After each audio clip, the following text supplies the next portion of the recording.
issues came to us as a surprise, and actually they were raised here in the workshop. They began here in the workshop. They have to do with our water meters. Some questions were raised during a collection of certain revenues, particularly the water department revenues. We have learned that in excess of 4,000 water meters are currently inoperable in our city, registering no consumption. And those residents have been charged the minimum water bill regardless of their usage. The water meter current technology is called radio reading, I think, of the meters, and then that's done from the street by a certain technology. But to maintain the system, batteries have to be replaced at certain intervals. The batteries now in place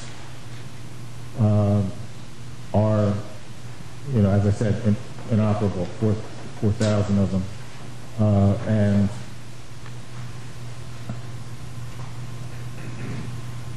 somebody missed the vote on this, but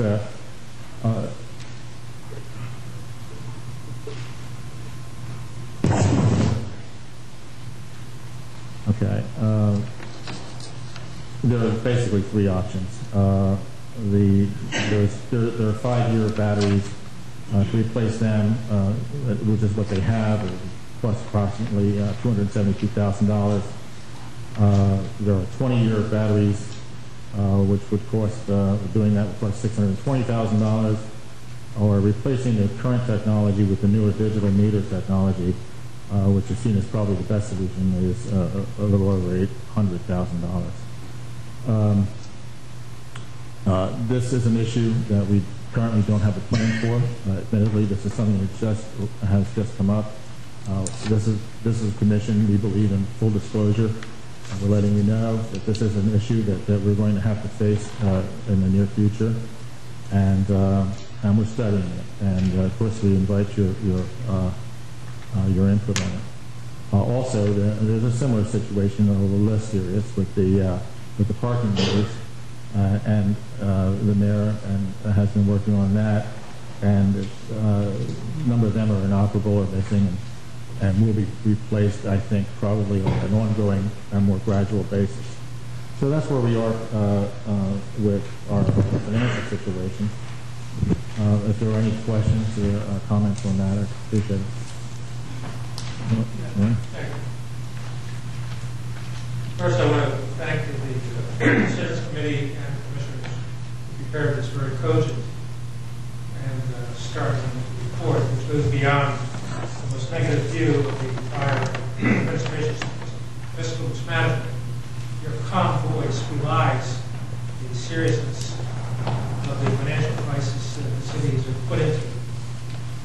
For example, when I see that the entire appropriation for certain departments the temporary budget has about been expended, I wonder about the rest of the year. Then I have to consider that the 2020 budget will provide some funds for the rest of the year, but I don't have a comfort zone that all departments will have enough money to continue operations to the end of the year without certain cuts. And maybe an awful lot to ask to figure that out at this early juncture. What comes as a shock to me is that after all the talk of passing a resolution for a bond issue for the fishing pier, none was ever created. And that all the $3.2 million have to come out of the current revenues, which means the operating departments of the city are being sacked for that particular project. Without funding, we as campaigners before the election were accused of over-exaggerating. We find that the statements we made were under-exaggerated. But I don't want to be too negative, and this certainly doesn't read like a document that tries to push off the blame on anybody else. The records are there to speak for themselves. You were left a very hot potato, and I appreciate the honesty and the forthrightness of this administration putting it together in one place, not words that come out of somebody's mouth, but in one place that everybody can read and keep and track in the future. To me, that's honest financial management. Thank you. Thank you. probably glanced over one piece of it, and that is that our transition team on the financial matters identified, I mentioned those flags or those limitations or restrictions on spending for individual departments. We believe we had the early estimate is that we could possibly save as much as $1 million over the course of the rest of this budget by instituting those restrictions. There's already been a little bit of hesitation by certain members, but we may not reach that goal, but that is our goal.